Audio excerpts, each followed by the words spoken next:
કચ્છનો બારવટીયો જેસલ જાડેજો સતી તોરલને લઈને નીકળ્યો ને તેથી જાડેજાના હાથમાં તલવાર હતી અને તોરલના હાથમાં એક તારો હતો.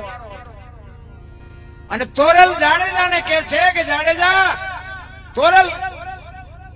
જાડેજો તોરલને કહે છે કે શું આ તમે આખી રાત હુતા નથી, હુવા દેતા નથી, રામ સાગરના એક તારા લઈ લઈને દુનિયાને ફરમાવો છો. ત્યારે તોરલ કે છે જાડેજા તમને નહીં સમજાયા, તમે જે કરતા હોય કરો. ઈ કે નહીં, મારી તલવાર કરી તમારો એક તારો ના કરે કે દરબાર ભૂલો છો, આ એક તારો કરી તમારી તલવાર ન કરી શકે નહીં. ઈ કે હું કચ્છનો કાળો નાગી કે મને બધી ખબર છે તમે કોણ છો, બાકી નો થાય. આ એક તારો જે કરે ને તમારી તલવાર થી નો થાય. પછી જેસલ કે છે કે તો એનું મને પ્રમાણ આપો.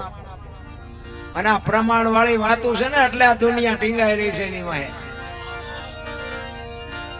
ઈ કે સમય આવશે નું પ્રમાણ આપી છે. વાત કરતા વાર લાગે દરિયાનો કિનારો આવ્યો, એ હોડીમાં બેઠા, હોડી દરિયામાં મંડી હાલવા, પવને દિશા બદલાવીને ખોરડા જેવડા મોભા મીંડાનું લડવા.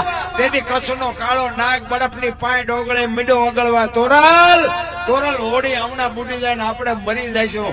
અને તેથી તોરલે કીધું જાડેજા તમે કહેતા હતા ને તલવાર વધે, આ દરિયાને મંડો કાપવા હમણાં પૂજી જાય છે. ઓલો કોરોના આવ્યો ત્યારે લગભગ જાડેજા નહોતા તલવાર્યું હાથમાં આમ નામ રહી જાય કરીએ ક્યાં કાંઈ. મારી વહુ છે ને મારો છોકરો છે ને મારા બાપા કોઈને અડતું નહોતું. આપણે બેન ભાઈ ઉભા કઈક પૂછતા હોય ને એમાં ભાળી જાય તો શું અવાજો કરતો હતો. કોરોના વ્યાજ એટલે તમારી બહુ છે અડો ને, કોઈ વાતમાં છે જ નહીં રામ. કચ્છનો બારવટીયો તોરલ પાયે રાહ મીડો રોવા. તોરલ હોડી હમણાં બુડી જાય.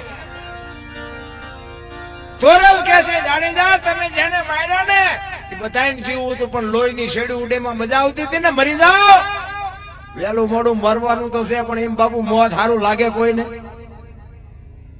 કોઈ આટલા બધા બેઠા છો આમાં કોઈને એવી ઈચ્છા કરી ઝટ મને ભગવાન લઈ લે અને ઈચ્છા હોય કોક વાત કરો તો કોઈનું કલેજું નો હાલે. આ તમે આ થીર થઈ ગયા તો પણ હમણાં કાળો નાગ નીકળે.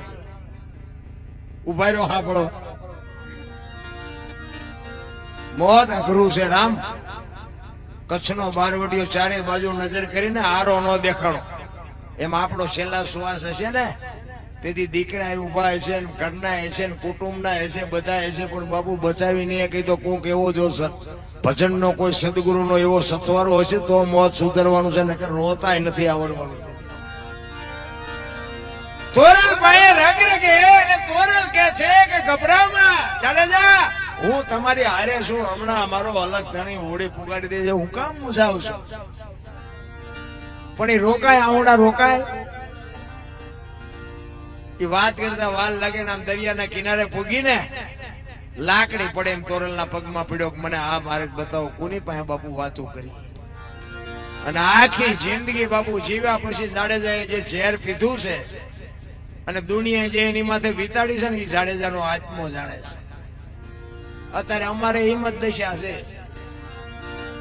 અત્યારે અમને રાકા મોઢામાં આંગળા કરે. બોલો અમે તેમ કે તમે મોઢા ભેગા થયા થોડા, એટલે કે આનું ટ્યુશન અમારે અહીંયા રાખવું પડે તમારે.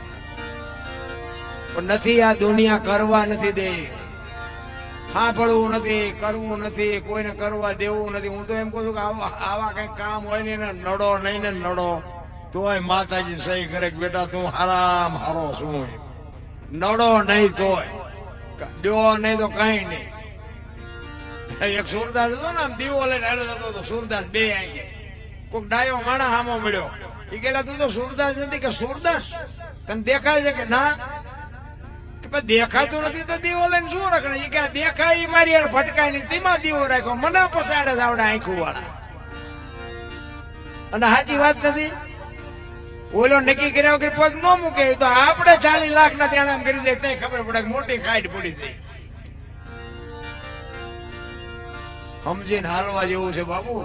મને તો એમ થાય કે અત્યારે છોકરા કાજુ બદામ ની વાગેટ કરે. બોલો એમ એ ખાઓ અમને પાર લઈ નથી ચડ્યું. નથી લાગતું સમય જીવવા જેવો છે? પણ એવા બાપુ માણસના મન થઈ ગયા ને, કોઈને કીધા છે આમ આમ માગણ આવે ને તો ડેલી વાડી કરી. એમાં ગામડામાં કઈ કે સારું, શહેરમાં તો એ આગળ જા આગળ તારા જેવા છે ઠેઠ સુધી. ક્યાં જાય ભોગાવામાં? એક બટકો રોટલો દે ને ભલામણા નો દે, કારણ કે ખબર જ નથી ભૂખ શું હોય, ખબર જ નથી એને. એટલા જ માટે મારે ને તમારે બાબુ જીવન મળ્યું છે ને, આનંદ કરી લેવાની વાત છે, મોજ. મને તો એમ થાય કોઈની માથે વજન છે નહીં, બધા લઈ લઈને ફરે છે. મેં કર્યું, મેં વાડી કરી, મેં ટ્રેક્ટર લાવ્યો, હું ભેંસું લાવ્યો. તો જા તા લેતો જઈએ અને બીજા વાપરશે. જ્યાં જ્યાં ભજન, જ્યાં વાતું છે ને, ત્યાં બાપુ કઈક ને કઈક પ્રાણ છે. એમ નામ કોઈ દી બને નહીં. આ મેં હમણાં કીધું ને, માયા સુધી ગોઠડી વજનના ગાળા હાંગા બાપુ હલવાના કઈક છેડા કઈક પણ ક્યારે બન્યું, કોને બનાવ્યું? હાંગાજી દરબાર છે એની સાખી છે. પેલા વેપારી છે ને, વેપારી શહેરમાં વેપાર કરે ને અને ઉધારે આપે. પેલા તો ઉધારે આપતા એકાબીજા વિશ્વાસ. અત્યારે કોઈ વિશ્વાસ કોઈનો કરતું, હગા ભાઈનો કોઈ નથી કરતું. ઈ વેપારી 8 દિવસ સુધી ઉધારે આપે. રવિવાર જેવો કઈ દિવસ હોય ને એટલે એ ગામડામાં ઉઘરાણી કરવા જાય. એટલે એક વેપારી બાજુના ગામમાં ઉઘરાણી ગયેલો. તેથી રાણી શિકાર રૂપિયાનો જમાનો, અને ઉઘરાણી કરી જબાના 2 ખીચા ભર્યા અને નીકળ્યો. દિયા સબર દિયારી કે જટ ગામમાં પડ્યો. એમાં રસ્તામાં એક કાચો રસ્તો, નેરિયા જેવો રસ્તો આવે, હાંકડો રસ્તો, 2 બાજુ વાળ્યું. અને આમ રસ્તામાં ઉતર્યો ને તો સામેથી એક રીસ આવ્યો. હવે રીસ માણાને જોઈને ઈ ગભરાઈ ગયો ને આ રીસ ને જોઈને ગભરાઈ ગયો. 2 હામામાં ઉભા રહ્યા. ઓલાને એમ થયું માણાનો વિશ્વાસ ન કરાય, આને એમ થયું રીસનો વિશ્વાસ ન કરાય.